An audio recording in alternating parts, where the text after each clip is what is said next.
Oi, povo! E aí, tudo tranquilo, né?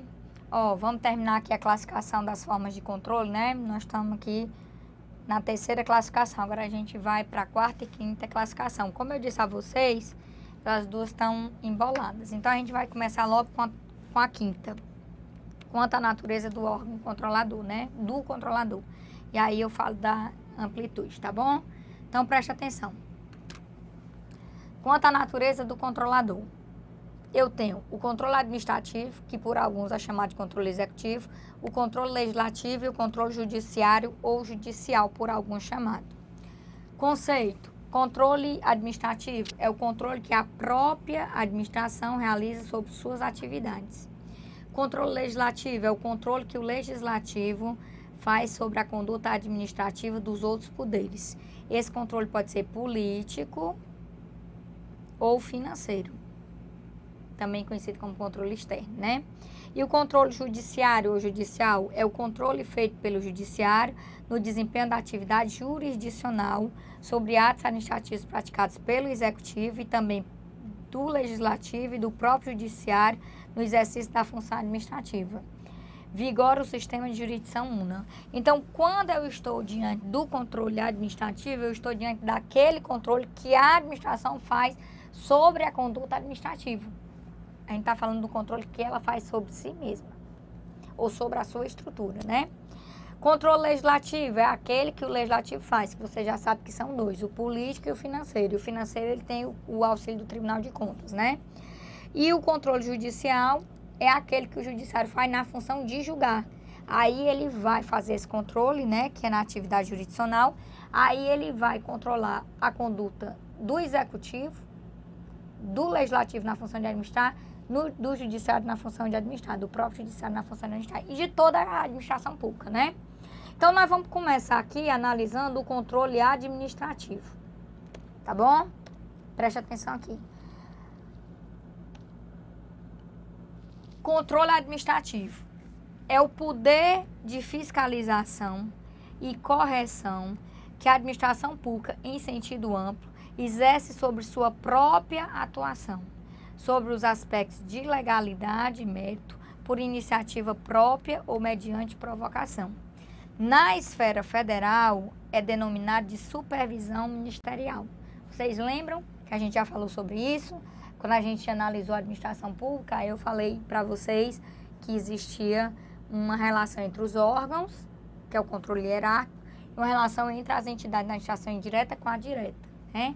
Que é o controle finalístico. Então, preste atenção aqui, nesse artigo aqui, do Decreto-Lei 200 de 1967. Ele diz assim, ó, todo e qualquer órgão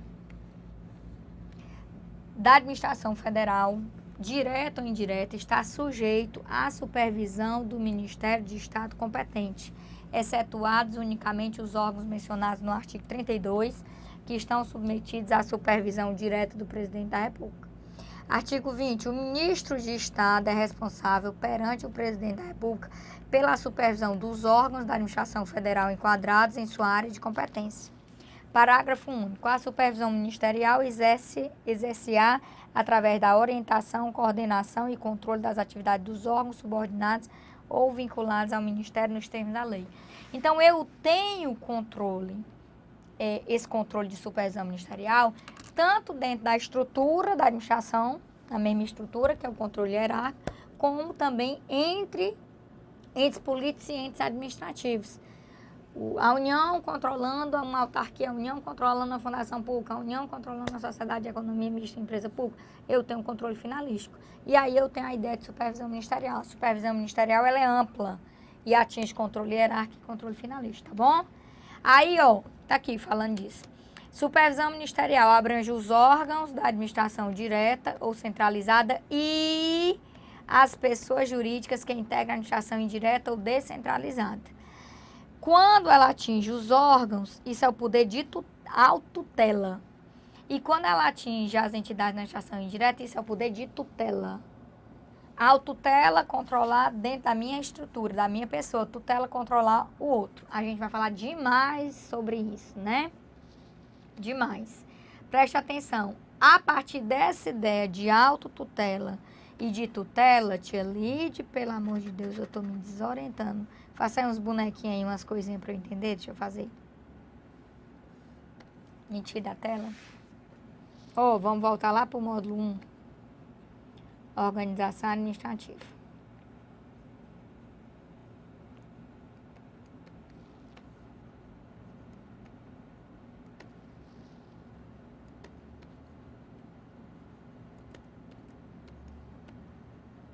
Eu tenho o fenômeno da desconcentração. E você já sabe, porque você já estudou tudo 300 milhões de vezes. E o fenômeno da descentralização.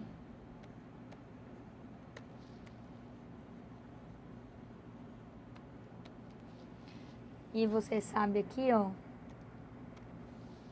que CO é criar órgãos. E CE é criar entidades, né?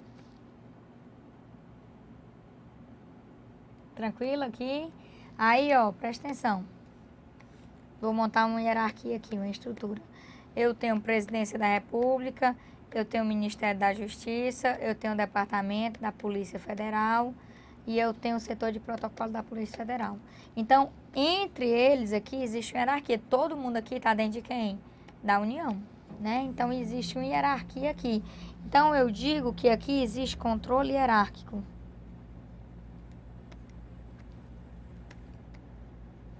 Por quê? Porque a relação aqui é de subordinação.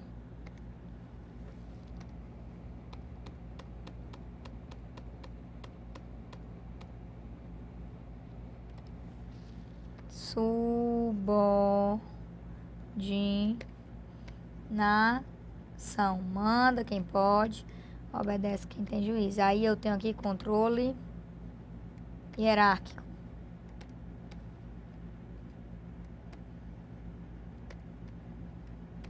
Aí, a autotutela, que é a capacidade de controlar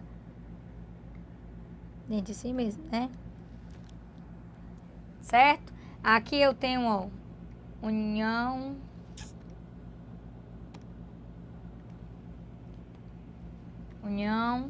Estados, Distrito Federal e municípios.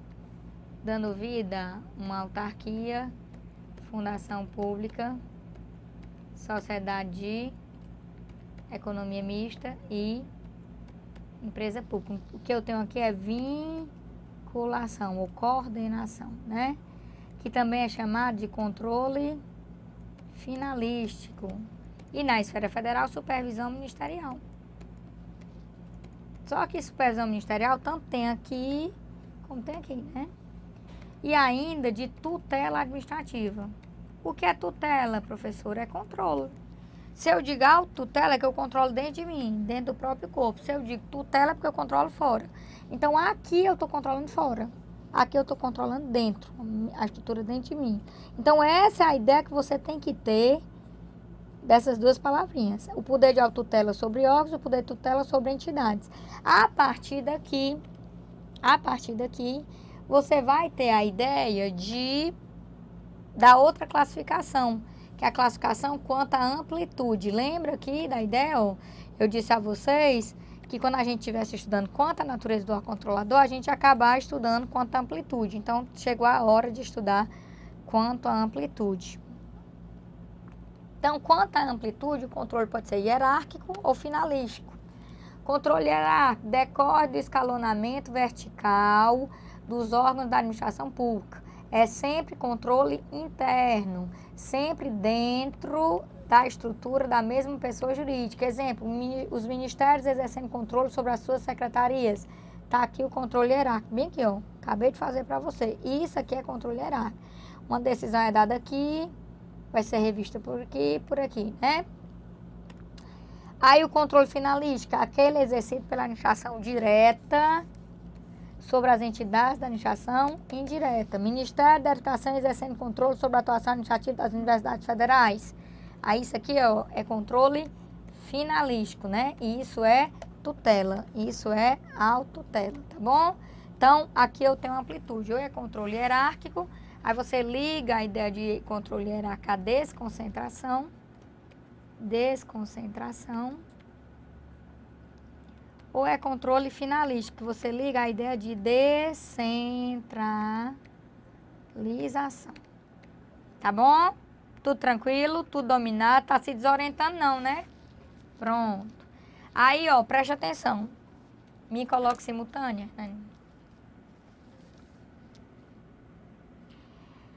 No controle administrativo, eu tenho alguns instrumentos de controle. De uma forma ampla, nós chamamos esses instrumentos de controle de recursos administrativos. Então, preste atenção aqui, ó. Recursos administrativos são todos os meios que os administrados podem utilizar para provocar o reexame do ato pela administração pública. Sentido amplo.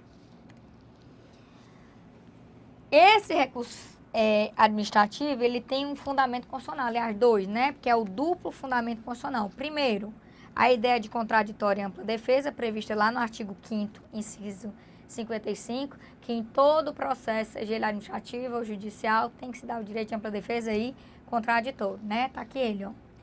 Artigo 5º, inciso 55. Aos litigantes em processo judicial ou administrativo e aos acusados em geral são assegurados o contraditório e ampla defesa, como os meios e recursos a ela inerente, né? Então, esse é o fundamento que a gente está vendo agora, o fundamento do recurso administrativo. E existe um outro fundamento, que é o direito de petição, que está previsto no artigo 5º, inciso 34, está aqui. Artigo 5º, inciso 34. São a todos assegurados, independente do pagamento de taxas, o direito de petição aos poderes públicos em defesa de direitos ou contra a ilegalidade ou abuso de poder. Então, quando a gente fala recurso, a primeira ideia que você tem é eu vou recorrer de uma coisa que eu já fui pedir. Mas a de Pietro e o Celso, eles costumam analisar recursos num sentido bem amplo. E recursos são instrumentos que os administrados vão usar para provocar um controle pela própria administração. Tá certo? Então, preste atenção aqui. Esses recursos, que você já sabe que tem o duplo efeito constitucional, o direito de petição e o direito de ampla defesa e contraditório, eles podem ter dois efeitos. O efeito devolutivo, que é o comum, né? O entendimento da doutrina majoritária é que todo recurso administrativo tem o efeito devolutivo. Tia Lide, não estou entendendo o que é efeito devolutivo, eu já lhe dizer. E existe a possibilidade de efeito suspensivo. Só que aí você vai botar nem todo recurso administrativo dá esse efeito suspensivo. A regra é que não se tem efeito suspensivo. Tia Lide, estou entendendo? Não, pelo amor de Deus. Olha para cá. Efeito devolutivo é o efeito normal de todos os recursos e independe de norma legal. Ele devolve o exame da matéria para a autoridade decidir. O que é o efeito devolutivo? É o instituto que lhe diz que vai ser devolvido para a autoridade, para a própria administração, a análise da decisão. Quando você chega lá na Receita Federal, que entra com um pedido, e esse pedido é indeferido lá no CAC, você tem o direito de recorrer para quem está hierarquicamente acima daquele órgão, né? Daquela estrutura. E aí você devolve para a administração a análise, o reexame da decisão que foi dada naquele órgão inferior. Então, isso é o efeito devolutivo, é o efeito de devolver para a administração o reexame da decisão, tá certo? Devolve para a própria administração reexaminar. E o efeito suspensivo, ele suspende os efeitos do ato até a decisão do recurso. Se um recurso tem efeito suspensivo, aquela decisão que foi dada, ela não produz efeitos. Agora, presta atenção, ele só existe quando houver expressa previsão legal ou se houver justo receio de prejuízo, de difícil ou incerta reparação decorrente da execução. Então, a regra geral é que no recurso administrativo eu não tenho efeito suspensivo, eu só tenho o efeito devolutivo, capacidade de reexame pela administração, o efeito de devolver para a administração o reexame. O efeito suspensivo aqui no direito administrativo não é regra geral, que lá no processo civil, no processo penal, vocês têm isso, né? Aqui não. Então, preste atenção. Artigo 61 da Lei 9784/91, 99, a Lei do Processo Administrativo. Salvo disposição legal em contrário, o recurso não tem efeito suspensivo. Pronto, a Lei do Processo Administrativo matou na hora. Ele foi bem claro, salvo disposição legal em contrário, o recurso não tem efeito suspensivo. Então, o que é que eu quero que você entenda? Quando você entra com recurso, a regra é que ele só tem o efeito devolutivo, que ele traga a capacidade do reexame pela administração. Isso é o efeito devolutivo. Não é regra ter o efeito suspensivo. Isso quer dizer o quê? Quer dizer que aquela decisão vai continuar produzindo efeito. Se ela lhe prejudica, em regra ela vai continuar valendo. A não ser que haja expressa previsão legal do efeito suspensivo ou que haja justo receio de prejuízo, de difícil ou incerta reparação decorrente da execução, aí a autoridade recorrida ou a imediatamente superior pode, de ofício ou a pedido, dar efeito suspensivo. Então, se você vai entrar com recurso administrativo, você tem que ter em mente, a regra é só efeito devolutivo. Agora, o meu recurso administrativo se refere a quê? A Lei 8.112, ao Estatuto do Servidor Público, ou a matéria tributária, ou a licitação. Aí eu vou lá na lei e vou olhar se tem o efeito suspensivo na lei. Se não tiver, a regra é só o devolutivo. Mas se aquela decisão ela me traz um prejuízo de difícil ou incerta reparação, eu posso ir na autoridade pedir que ele faça o efeito suspensivo, que ele traga, né, para o recurso o efeito suspensivo. Preste atenção aqui, ó, Lei 8666/93. A tia Lídia, quer dizer que quando a autoridade dá uma decisão, mesmo que ela me prejudique, eu recorrendo, a regra é que continue me prejudicando. A não ser que você peça o efeito suspensivo. Pediu o efeito suspensivo, ou estando na lei o efeito suspensivo, aí para de lhe prejudicar. Entendeu? Artigo 109, que é a lei de licitação aqui, né? Dos atos da administração decorrentes da aplicação desta lei, cabem recurso no prazo de 5 dias úteis a contar da intimação do ato ou da lavratura na ata, nos casos de a. Habilitação e inabilitação do licitante, julgamento das propostas, anulação e revogação da licitação, indeferimento do pedido de inscrição em registro cadastral, sua alteração, cancelamento, rescisão do contrato a que se refere o inciso 1 do artigo 79. Aplicação das penas de advertência, suspensão temporária ou de multa. Parágrafo 2º. O recurso previsto nas alíneas A e B do inciso 1 desse artigo terá efeito suspensivo, podendo a autoridade competente, motivadamente e presente razão de interesse público, atribuir ao recurso interposto eficácia suspensiva aos demais recursos. Quer dizer o quê? Que se um licitante ele foi inabilitado, não entregou todos os documentos, por exemplo, e ele vai recorrer, esse recurso da inabilitação dele, ele tem um efeito devolutivo e suspensivo. Aí para o processo de licitação e suspende aquela decisão que tirou ele do processo de licitação. Se não tivesse efeito suspensivo, o processo de licitação ia continuar andando e ele ia continuar fora da jogada. Mas como tem um efeito suspensivo, suspende a decisão que tirou ele da jogada, da licitação, né, que inabilitou, e aí só o processo de licitação só volta depois que esse recurso for analisado. Entendeu aqui o babado? Fortíssimo. Tenha fé, viu? Então, ó, você já entendeu aqui o quê? Presta atenção. Que a gente tá falando de recurso num sentido amplo. Bote aí, sentido amplo, né? E o que é recurso? Recurso é o meio pelo qual o administrado se utiliza para provocar o reexame do ato pela administração. Pronto, você já sabe disso. Qual é o fundamento constitucional do recurso? Ampla defesa contraditória, direito de petição. Os efeitos do recurso, regra geral, são efeito devolutivo, devolve para a administração o reexame. Efeito suspensivo só quando a lei expressamente prevê ou quando a autoridade provocada ou de ofício entende que há prejuízo de difícil ou incerta reparação. Aí tem um efeito suspensivo. Agora, olhe para cá. Quais são as modalidades de recurso administrativo? Quais são as modalidades de recurso administrativo que eu tenho? A representação, a reclamação, o pedido de reconsideração, o recurso hierárquico, que pode ser próprio ou impróprio, e a revisão. Essas são as modalidades de recurso administrativo que mais caem em concurso público, tá certo? Vamos analisar agora caso a caso. Me tira da tela, Hernani. Antes de analisar, vamos ver bem aqui essas duas súmulas. Súmula 373 do STJ e a súmula vinculante 21 do STF. Nós já falamos sobre elas, mas nós vamos falar de novo. Súmula 373 do STJ. É ilegítima a exigência de depósito prévio para admissibilidade de recurso administrativo.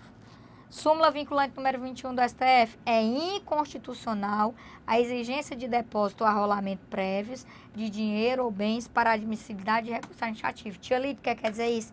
Você lembra que lá na Lei 9784 eu lhe disse que tinha um artigo e que esse artigo ele está prejudicado por causa da súmula vinculante 21 do STF, porque lá diz, salvo disposição legal, né?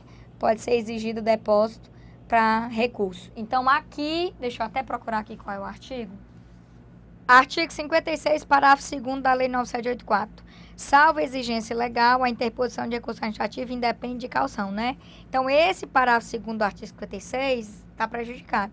Porque ele está dizendo assim, salvo exigência legal, a interposição de recurso independe de caução. Agora não pode mais de jeito nenhum, né?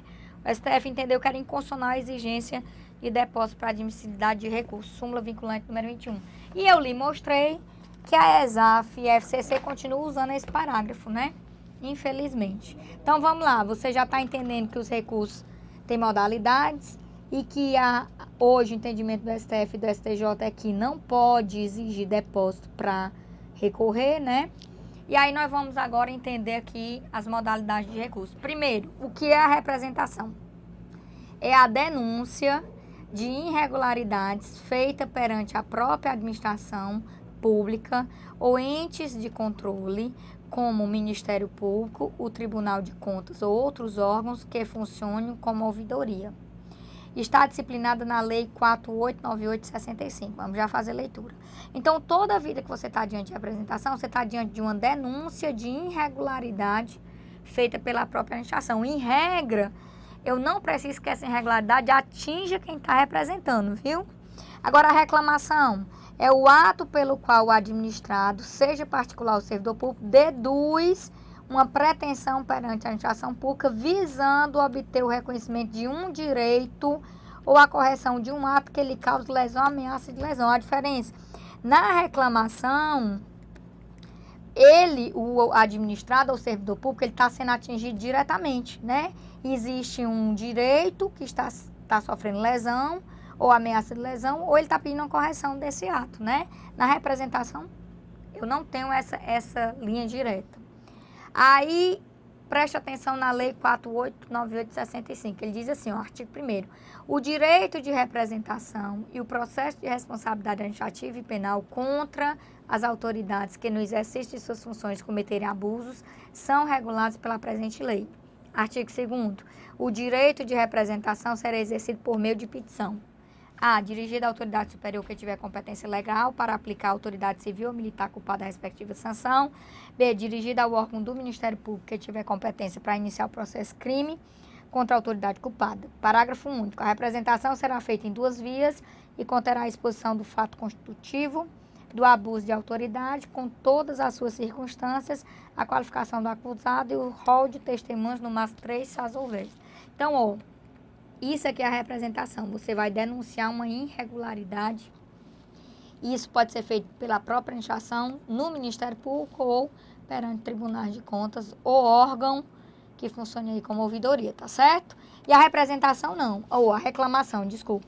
É um ato onde o particular ou o servidor, ele entra com essa reclamação porque existe um direito seu que sofreu lesão ou ameaça de lesão. Ou ele quer uma correção. Olha para cá. Artigo 74, parágrafo 1º, parágrafo 2º. Os responsáveis pelo controle interno, ao tomar conhecimento de qualquer irregularidade ou ilegalidade, darão ciência ao Tribunal de Contas da União, isso aqui é representação, né? Sob pena de responsabilidade solidária. Qualquer cidadão, partido político, associação ou sindicato é parte legítima na forma da lei para denunciar irregularidade ou ilegalidades perante o Tribunal de Contas. Representação. Então, toda vida que um cidadão, partido político, uma associação, um sindicato, eles tomarem conhecimento de qualquer irregularidade ou ilegalidade, eles podem representar a própria administração, ao Ministério Público, ao Tribunal de Contas. Tranquilo até aqui? Olhe para cá. Artigo 103b, parágrafo 4, inciso 3. Nós estamos falando agora do CNJ. Quem é que vai receber essa linha de raciocínio? Compete ao Conselho o controle da atuação administrativa e financeira do Poder Judiciário e do cumprimento dos deveres funcionais do juiz, cabendo-lhe, além de outras atribuições que lhe forem conferidas pelo Estatuto da Magistratura, a receber e conhecer das reclamações contra membros ou órgãos do Poder Judiciário, inclusive contra seus serviços auxiliares, serventias e órgãos prestadores de serviços, notariais e de registro que atuem por delegação do poder público oficializados, sem prejuízo da competência disciplinar ou correcional dos tribunais, podendo avocar processos disciplinares em curso e determinar a remoção, a disponibilidade de aposentadoria com subsídios ou proventos proporcionais ao tempo de serviço e aplicar outras sanções administrativas assegurada ampla defesa. Aí aqui, CNMP, Conselho Nacional do Ministério Público, mesma linha de raciocínio. Compete ao Conselho Nacional do Ministério Público o controle da atuação administrativa e financeira do Ministério Público e do cumprimento dos deveres funcionais de seus membros, cabendo-lhe receber e conhecer das reclamações contra membros ou órgãos do Ministério Público da União ou dos Estados, inclusive contra seus serviços auxiliares, sem prejuízo da competência disciplinar e correcional da instituição, podendo avocar processos disciplinares em curso, determinar a remoção, a disponibilidade ou aposentadoria com subsídios ou proventos proporcionais ao tempo de serviço e aplicar outras sanções administrativas assegurada ampla defesa. Decreto 20.910, de 32, artigo 6º. O direito à reclamação administrativa, que não tiver prazo fixado em disposição de lei para ser formulado, prescreve em 1 ano a contar da data do ato ou fato do qual a mesma se originar. Preste atenção aqui que eu vou lhe mostrar uma coisa. A emenda constitucional 45, ela trouxe um outro tipo de reclamação.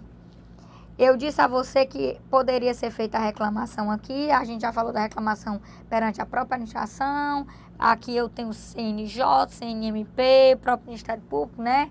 E eu também tenho reclamação que pode ser feita ao Supremo. Isso aqui é novidade. E é um novo tipo de reclamação. Novidade assim, em análise de controle, porque isso aqui está desde 2004, né? Emenda Constitucional 45, mas olha para cá. Do ato administrativo ou decisão judicial que contrariar a súmula aplicável ou que indevidamente aplicar, caberá reclamação ao Supremo Tribunal Federal que, julgando-a procedente, anulará o ato administrativo ou cassará a decisão judicial reclamada e determinará que outra seja proferida com ou sem aplicação da súmula, conforme o caso. Então, preste atenção aqui. Existe um tipo de reclamação, que é aquela feita ao Supremo, que é contra o ato administrativo ou decisão judicial que contraria a súmula, tá certo? Então, não vá confundir essa reclamação com a reclamação que a gente está estudando. Tranquilo? Aí, ó, pedido de reconsideração, terceiro tipo de recurso, é aquele pelo qual o interessado requer o reexame do ato à própria autoridade que o emitiu. Então, o pedido de reconsideração é feito à própria autoridade que praticou o ato. Eu pulei o recurso hierárquico próprio ou impróprio, porque você precisa saber um pouquinho mais dele, e fui para a revisão. Ele diz assim, é o recurso de que se utiliza o servidor público punido pela administração para reexame da decisão, servidor público ou administrado, viu? Tia Lide se desorientou aqui. Porque isso aqui está lá na Lei 9784 também. Bote aí. Tia Lide, não se desoriente, não. É o recurso de que se utiliza o servidor público ou administrado punido pela administração para reexame da decisão em caso de surgirem fatos novos suscetíveis de demonstrar sua inocência. Olha para cá. Primeiro falando do pedido de reconsideração, artigo 106. Cabe pedir de reconsideração à autoridade que houver expedido o ato ou proferida a primeira decisão, não podendo ser renovado. Parágrafo único. O requerimento e o pedido de reconsideração de que tratam os artigos anteriores deverão ser despachados no prazo de 5 dias e decididos dentro de 30 dias. Lei 8.112, agora falando da revisão. Artigo 174. O processo disciplinar poderá ser revisto a qualquer tempo, a pedido ou de ofício, quando se aduzirem fatos novos ou circunstâncias suscetíveis de justificar a inocência do punido ou a inadequação da penalidade aplicada. Em caso de falecimento, ausência ou desaparecimento do servidor, qualquer pessoa da família poderá requerer a revisão do processo. No caso de incapacidade mental do servidor, a revisão será requerida pelo respectivo curador. Artigo 175, no processo revisional, o ônus da prova cabe ao requerente. Artigo 176. A simples alegação de injustiça da penalidade não constitui fundamento para revisão, que requer elementos novos ainda não apreciados no processo originário. Então, preste atenção. Aqui, com relação ao administrado, eu tenho Lei 9784/99. Lá no artigo... Tá aparecendo não, né, Hernani? Pronto. Você bota aí. Artigo 65 da lei. Então, pode ser pedida revisão também, não só pelo servidor, mas também pelo administrado. Ele diz assim no artigo 65. Os processos administrativos de que resultam sanções poderão ser revistos a qualquer tempo, a pedido ou de ofício, quando surgirem fatos novos ou circunstâncias relevantes suscetíveis de justificar a inadequação da sanção aplicada. Da revisão do processo não poderá resultar agravamento da sanção. Então, preste atenção. Pedido de reconsideração é feito à própria autoridade, pedido de revisão pode ser feito a qualquer tempo, pelo servidor ou pelo administrado, quando surgirem fatos novos, tá bom? E aí a gente vai deixar para a próxima aula o recurso hierárquico próprio e o recurso hierárquico impróprio. Então, preste atenção aqui, me bote simultânea, Hernani. Estou simultânea? Ó, eu tenho a representação, que é denúncia de irregularidade. Aí pode ser feito perante a própria administração, perante o Ministério Público, Tribunal de Contas, ouvidoria. Eu tenho a reclamação. A diferença da representação para a reclamação é que a reclamação ela é feita pelo servidor, pelo administrado, porque existe um direito dele que vai sofrer lesão, ameaça de lesão. Reclamação é uma irregularidade que atende ao interesse público, né? Eu tenho um pedido de reconsideração que é feito para a própria autoridade e eu tenho um pedido de revisão que pode ser a qualquer tempo, quando surgirem fatos novos. Tanto o servidor público pode fazer, como o próprio administrado pode fazer, né? Servidor público, a gente falou da Lei 8.112, artigo 174, não foi isso? 174, 175, 176. E Lei 9784, artigo 65, também tem revisão. E eu vou ficar devendo para a próxima aula o recurso hierárquico próprio e impróprio, que aí eu tenho que dar aqui uma aprofundada com você, tá bom? Um grande abraço, fé em Deus e boa sorte na sua caminhada.